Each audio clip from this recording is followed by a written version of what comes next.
السلام عليكم احبابنا واصحابنا، مرحبا بكم معنا في قناتكم قناة هيفا تي في. الناس اللي اول مرة تشوفنا نقول لكم مرحبا بكم معنا. لا تنسوا الاعجاب والاشتراك في القناة ليصلكم منا كل جديد.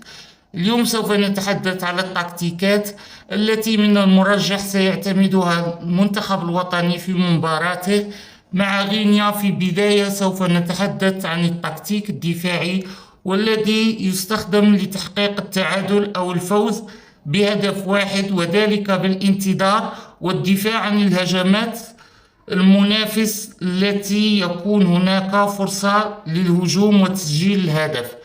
أما فيما يخص الهجوم، يستخدم هذا الهجوم لتحقيق الفوز بعدد أكبر من الأهداف، وذلك بالهجوم المستمر على مرمى الخصم والتحكم في الكرة وتسجيل أهداف.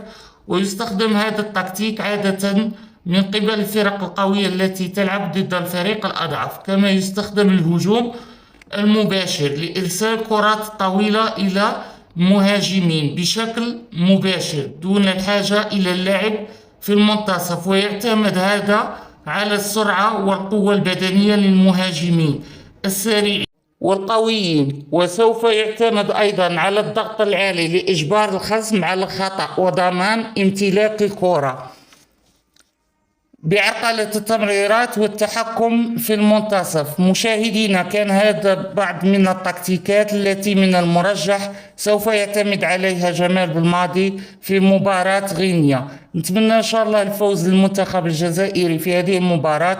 ما تنسوش تخلوا دعوة حلوة للفريق في التعليقات. مربوحة إن شاء الله. سلام.